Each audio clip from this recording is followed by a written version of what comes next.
Hola, bienvenidos al capítulo número 4 del taller Forense Digital nivel 1. Dentro de este capítulo estaremos viendo normas, marcos de referencia, marcos teóricos, es decir, teoría. Se preguntarán si la teoría es muy importante para el forense digital. La respuesta es sí. Necesitamos conocer la teoría para entender ciertos conceptos y comprender ciertas fases que se dan dentro del forense digital. De esta manera sabremos los orígenes de por qué se llevan diferentes fases durante un análisis forense. Demos inicio.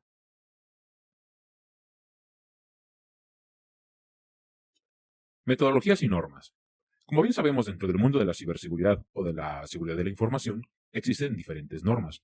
Una normativa muy importante dentro de la seguridad de la información es la ISO 27001. Sabemos que ella se encarga de la seguridad de la información a través de la teoría de la seguridad, que es la confidencialidad, integridad y disponibilidad de todos esos activos, que es decir, toda esa información que se genera dentro de una organización. De la misma manera, dentro del mundo del forense digital existen diferentes normas y metodologías que van a permitir desempeñar un trabajo de forma profesional. Dentro de este taller Forense Digital nivel 1, abordaremos solamente dos normativas, que es la RFC 3227 y la ISO 27037. Vamos a dar inicio con la ISO 27037. Vamos a hacer un pequeño resumen de esta normativa para poder comprender ciertos conceptos y ciertas fases dentro del forense digital. La tarea de ustedes es indagar más sobre esta normativa que pueden encontrar en Internet en un PDF. Recuerden que todo el material de este taller forense digital lo estaremos dejando los links dentro de la caja de descripción. ¿Qué nos dice la ISO 27037? Nos dice que es exclusiva del análisis forense y sus características principales son que te explica cómo realizar la identificación, recolección, adquisición y preservación de todas esas evidencias que digitales. Es de aquí el origen de la identificación, recolección, adquisición y preservación. Por eso es importante tocar la teoría. A través de esta norma, ya sea un perito en informática, un analista, un investigador en forense digital, puede tener una orientación para saber cómo tratar situaciones que son muy frecuentes mediante dos roles, es decir, mediante dos puestos que se manejan dentro del forense digital. El primer rol se conoce como el DEFRS, que sus siglas en inglés nos dicen que es el Digital Evidence First Response. Nos indica que son las primeras personas que realizan la primera intervención en las evidencias, es decir, cuando sucede un incidente cibernético o un incidente tecnológico, pues llega el equipo primer respondiente, que es el Incident Response, que serían estas personas. También nos dice la ISO 27037 que existe otro rol que se conoce como el Digital Evidence Specialist, que son las personas que realizan la gestión o manejo de las evidencias digitales. Hay una gran diferencia. El primer rol nos está indicando que son los primeros respondientes y el segundo rol nos dicen que son las personas que realizan la gestión o manejo de esas evidencias que ya encontraron los primeros respondientes. Continuemos.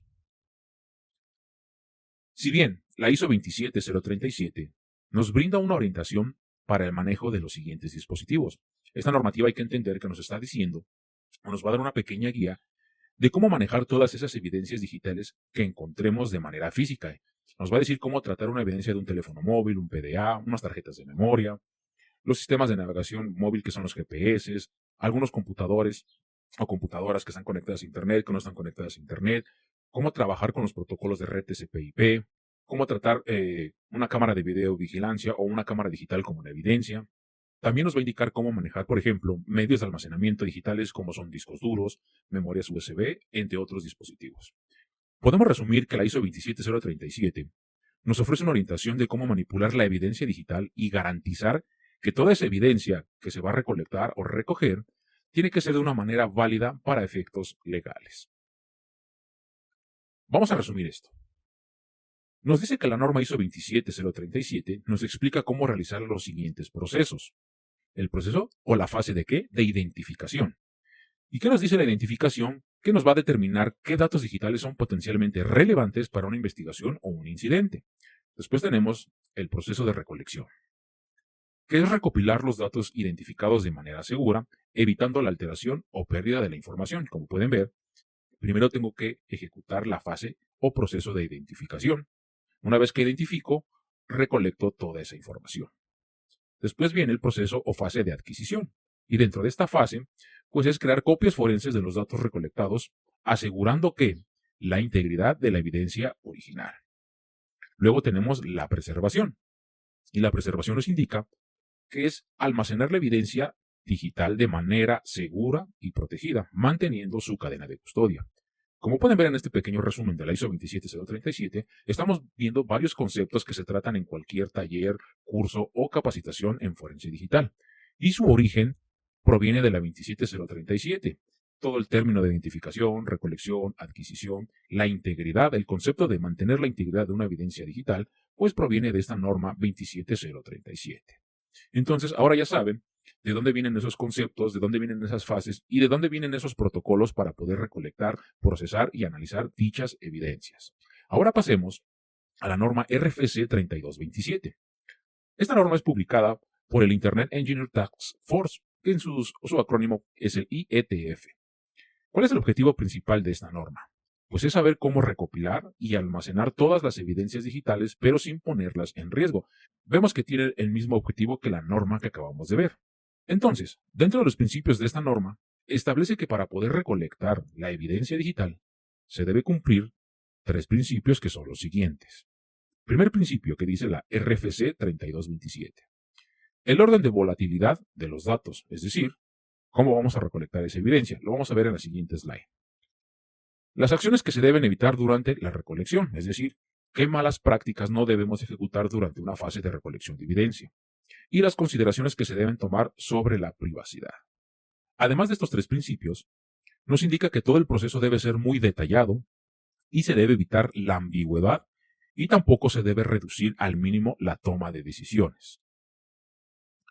Veamos un pequeño resumen de esta norma RFC 3227 para que podamos entender más claro. Nos dice que el orden de volatilidad es importante y se debe seguir un orden específico para recolectar la evidencia, comenzando por los datos más volátiles, como la memoria RAM, y terminando con los menos volátiles, como lo es un disco duro. Nos indica también que la preservación de la evidencia, durante este proceso se deben tomar medidas para preservar la evidencia, como tomar imágenes forenses de los sistemas, evitar apagar los equipos antes de la recolección de datos. Este es un dato muy importante. Cuando nosotros encontremos un equipo de cómputo encendido, no tenemos que apagarlo antes sin tomar esta evidencia. La norma RFC 3227 nos lo está indicando aquí en la preservación de la evidencia. Es muy clara, dice, cómo tomar imágenes forenses de los sistemas y evitar apagar los equipos antes de la recopilación de datos, a menos que sea necesario para evitar la destrucción de información por parte del atacante. ¿Qué quiere decir esto? Si nosotros encontramos dentro de un incidente un equipo encendido, pero tiene una infección por malware o ransomware, muchas veces la adquisición de la evidencia más volátil no se puede tomar debido a que si el equipo de cómputo se mantiene encendido, la infección del malware o del ransomware se puede llegar al 100% si lo mantenemos encendido. En muchas ocasiones lo que se tiene que hacer es apagar ese equipo, pero esto va a depender siempre de la situación a la cual se estén enfrentando, porque son muchos factores a tomar. Es decir, no sabemos qué tipo de ransomware, qué variante de ransomware es o qué tipo de malware. No existe un catálogo general para decir, ok, este ransomware, modelo ABT, se procede a apagar el equipo o mantenerlo encendido antes de que se incruste dentro del sistema operativo al 100%. No. Todas estas tomas de decisiones se toman en tiempo real dentro de la respuesta de incidentes. Luego, nos dice la documentación. Nos dice que es fundamental documentar cada paso del proceso de recopilación, incluyendo que la fecha, hora, ubicación de la evidencia y cualquier cambio realizado. Esta parte de la documentación hace mucho hincapié en la parte de la cadena de custodia y en tu bitácora o tu línea de tiempo que tienes que redactar y llevar en cada paso de tu fase de análisis forense. Esto es muy importante. Toda esta teoría deben de aprendérsela muy bien porque durante el curso que estaremos dando vamos a tocar nuevamente estos temas en cada fase que vamos a hacer para la adquisición, el procesamiento y el análisis de esa evidencia. Luego, integridad de la evidencia. Nos dice que se deben tomar medidas para evitar la contaminación o alteración de la evidencia durante la recopilación y almacenamiento. La integridad de la evidencia es muy importante y vamos a ver algunos ejemplos en los capítulos continuos. Vamos a dar un breve ejemplo. Me dice aquí que yo tengo que tomar medidas para evitar la contaminación o alteración de la evidencia durante la recopilación y almacenamiento. Puede haber una alteración tanto física como digital. Un ejemplo muy claro es cuando se tiene un teléfono celular como una evidencia. Un teléfono celular, si yo lo identifico dentro de la escena, pues yo tengo que tomar ¿qué? Fotografías, de fecha y hora en que en qué estado lo encontré de manera física, sus características, marca, modelo, si tiene algunos detalles, rayones, algún golpe. Todas estas características entran en la parte de la documentación. ¿Cómo voy a preservar esa evidencia? Existen unas bolsas de Faraday que me van a permitir mantener la integridad de esa evidencia. ¿Qué quiere decir esto? Que si ese teléfono celular yo lo encontré encendido y yo no lo meto dentro de una bolsa de Faraday, yo puedo alterar su integridad de esa evidencia. Se preguntarán, ¿pero cómo? Bueno, puede llegar a tener llamadas entrantes, correos, mensajes de texto, mensajes de alguna aplicación, ya sea WhatsApp, Telegram, Signal, de cualquier plataforma. La bolsa de Faraday me permite a mí mantener la integridad de ese dispositivo. ¿Cómo lo hace? Pues lo hace permitiendo que permanezca el teléfono celular encendido, pero lo bloquea ante cualquier señal saliente o entrante. ¿Qué quiere decir esto? Que el teléfono, cuando yo lo guarde y lo lleve al laboratorio, en el traslado de la escena donde encontramos ese teléfono celular al laboratorio, pues pueden ser 20, 30, 40 minutos de traslado. Y durante ese traslado, pudiera haber tenido que alguien le llamara, alguien le mandara un mensaje de texto o un mensaje por alguna aplicación. Y la bolsa de Faraday va a bloquear cualquier mensaje, cualquier llamada. Es decir, va a impedir que le llegue cualquier comunicación a ese teléfono celular. De esta manera yo estoy garantizando la integridad. Si yo iniciara este proceso y durante el traslado de la escena al laboratorio recibe llamadas, mensajes de texto, cuando yo llegue al laboratorio mi integridad estará alterada. ¿Por qué? Porque yo en mi bitácora, cuando lo encontré, anoté que, encontré el dispositivo de esas características, no tiene ninguna llamada perdida, etcétera, etcétera. Y cuando yo llego al laboratorio y lo reviso, me doy cuenta que ya tiene mensajes de textos no leídos, de aplicaciones, correos electrónicos o llamadas. Eso ya altera mi integridad. Por eso esta norma nos está indicando que la integridad de la evidencia se debe tomar medidas para evitar la contaminación o alteración de la evidencia durante la recopilación y almacenamiento. Este es un ejemplo muy breve. La cadena de custodia. Nos indica que es importante establecer una cadena de custodia clara para rastrear el mapeo de la evidencia desde su recolección hasta su presentación en un tribunal. ¿Qué quiere decir esto? Que la cadena de custodia, la integridad y la preservación en la documentación siempre van unidas. La cadena de custodia a mí me garantiza, por ejemplo, desde el primer momento que fue identificada una evidencia, clasificada, descrita todas sus características, en qué estado físico se encontró, cómo fue empaquetada, cómo fue etiquetada, cómo fue transportada de la escena al laboratorio. En esto se traduce la cadena de custodia. Es decir, que la cadena de custodia me va a permitir tener una línea de tiempo para saber en tiempo, fecha, hora, quién la empaquetó, quién la transportó, quién la analizó. Bien, ya hemos visto la ISO y la RFC. Continuamos con la metodología para análisis forense. La metodología de un análisis forense va a estar dividida por fases y se hace de esta manera para poder realizar un análisis forense exitoso. Y esto nos indica que si alguna fase no se cumple, pues evidentemente no se podrá pasar a la siguiente fase. De esta forma estamos garantizando que para poder realizar un análisis forense no se pueden saltar las fases y de ser así, ese análisis forense no podrá ser validado. ¿Cuál es la estructura de la metodología? Pues bien, lo vamos a describir en las siguientes fases. Esta metodología es la que vamos a estar utilizando nosotros para este taller de forense digital nivel 1. La primera fase es asegurar la escena. La segunda fase es adquisición de la evidencia. Tercera fase, análisis de esa evidencia. Y como última fase tenemos elaboración de un informe. Veamos la primera fase. La fase de asegurar la escena, como están viendo en la imagen, pues prácticamente es similar a las series de televisión que hemos visto donde llegan los peritos forenses y obviamente acordonan el área, hacen el levantamiento del cuerpo, ven las características en las cuales se encuentra, de la misma manera, pero con los componentes tecnológicos. Si llegamos a una escena donde hubo un incidente cibernético o cualquier incidente, vamos a dejarlo de manera general, pues el forense digital o el perito en informática es el encargado de asegurar la escena, es decir, llegar y acordonar el área en ese sentido, identificar los dispositivos, pero antes de hacer la identificación debe de asegurar esa escena para que esa escena no se contamine de manera física o de manera en cuestión de tecnología digital, en cuestión de a lo mejor que le vaya a derramar un líquido, vaya a haber un cortocircuito, etc. Una vez que se asegura la escena, pasamos a la parte de adquisición de la evidencia. Y esta fase de adquisición de evidencia se subdivide en dos apartados que serán los siguientes. Es decir, la adquisición de evidencia tiene dos subfases, la identificación y la recolección de información. Es decir, que primero tenemos que identificar a qué nos estamos enfrentando. Es decir, vamos a identificar qué dispositivos está dentro de la escena o dentro del incidente cibernético. Saber si es una laptop, si es un workstation, si es un disco duro externo, si es un teléfono celular, si es un dron, si es una cámara web, una impresora, una micro SD, etcétera. Dentro de un incidente cibernético pueden existir diferentes componentes tecnológicos. Eso no lo sabemos hasta el momento que llegamos al lugar donde se sucedió este incidente. Entonces debemos que identificar. Esta identificación nos va a permitir saber cómo hacer la recolección de dicha evidencia. Es decir, la recolección de información de un disco duro externo, un MP3 o un dron, no es lo mismo.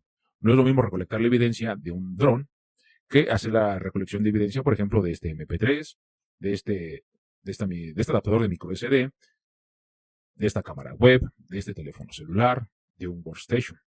Por eso es importante primero identificar qué tipo de tecnología o qué dispositivo es para después saber cómo hacer la recolección.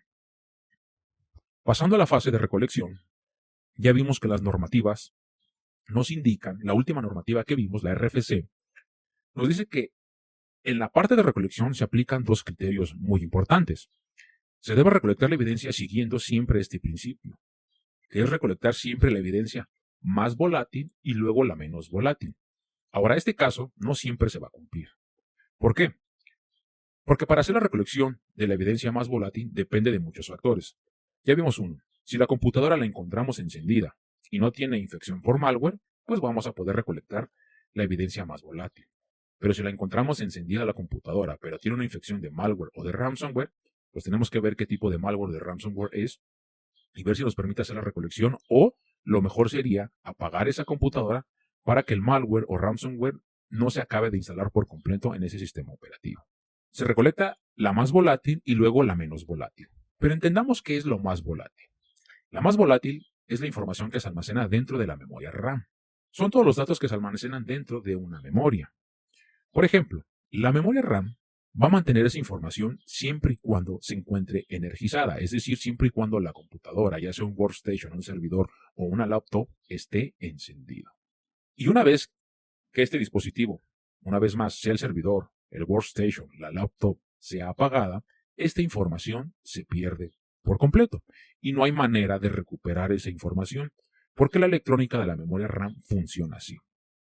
Es decir, que es una característica de que solo almacena de forma temporal la información. Entonces, por eso es muy importante, cuando tú encuentras una evidencia y la situación te permite hacer la adquisición de ese volcado de memoria RAM, pues empieza por la más volátil. Luego, la fase de preservación de la evidencia.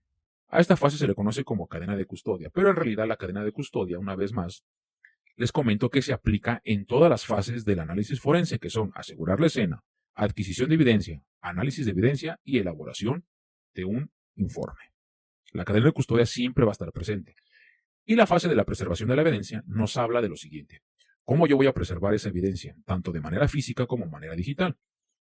Puedo preservar, por ejemplo, los discos duros, los voy a etiquetar, los voy a documentar y los voy a transportar dentro de un case adecuado que me permita transportar, por ejemplo, un disco duro, transportarlo en una caja que tenga un protector, por ejemplo, como una espuma, para que no sea expuesto a vibraciones, a caídas, a derramamientos de líquidos, etc.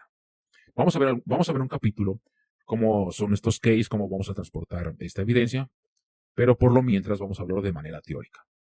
Entonces, la preservación de la evidencia es cómo yo voy a preservar toda esa evidencia, las memorias USB, la computadora, etc. El ejemplo que dimos del teléfono celular también. Pasemos a la fase. Veamos ahora cuál es la finalidad de la cadena de custodia. Su finalidad es evitar cualquier tipo de manipulación dentro de las evidencias y poder garantizar un control absoluto sobre todas las evidencias digitales que se hayan recolectado. Esa es su finalidad de la cadena de custodia. Y nos permite, a través de un informe o alguna bitácora que hayamos desarrollado, llevar el registro puntual, fíjense muy bien aquí, llevar el registro puntual de quién ha manipulado la evidencia, cómo la han manipulado, por qué se manipuló, para qué se manipuló y cuándo se realizó la manipulación con fecha, hora y lugar. La cadena de custodia es muy importante durante un análisis forense digital o cualquier actividad que tenga que ver con el forense digital. Y la última fase es la elaboración de un informe. Pues bien, se debe tener en cuenta que cada proceso y fase del análisis o investigación forense pues se debe realizar siempre cumpliendo con los principios de la cadena de custodia. Voy a hacer mucho hincapié en la cadena de custodia porque es una fase muy importante dentro de todo este proceso. Y para que todo el análisis tenga una integridad y una validez sólida ante un tribunal, no carezca de inconsistencias o de posibles fallas, es importante hacer esa cadena de custodia como debe de hacerse. Una característica muy importante de la elaboración del informe es que se debe documentar todos los pasos que se hacen tanto redactando el proceso como poniendo capturas de pantalla de cómo se va realizando cada proceso o cada fase del forense digital. Y no se debe de saltar ningún paso o alguna fase. Y en caso de que porque algún paso no se ha documentado, se debe describir por qué y cómo se hizo. Entonces, es muy importante. La elaboración del informe también debe de ser de una manera legible y que pueda ser entendible y que se pueda replicar por otro analista, perito o investigador forense. Bien, hasta aquí hemos llegado al capítulo número 4. Sé que a veces la teoría no es muy agradable para muchas personas, pero es muy importante porque a través de esta teoría que acabamos de ver y estas dos normativas, la RFC y la ISO, podemos entender cuál es el origen de todos esos conceptos que se tratan dentro de forense digital. Los conceptos como cadena de custodia, recolección, adquisición, almacenamiento, procesamiento, por qué recolectar la evidencia más volátil hacia la menos volátil. Ahora sabemos por qué se hace todo ese proceso y toda esa metodología. Bien, espero haya sido de su agrado este capítulo número 4 y los invitamos a que se suscriban a este canal y que nos dejen sus likes. Nos vemos en el siguiente capítulo.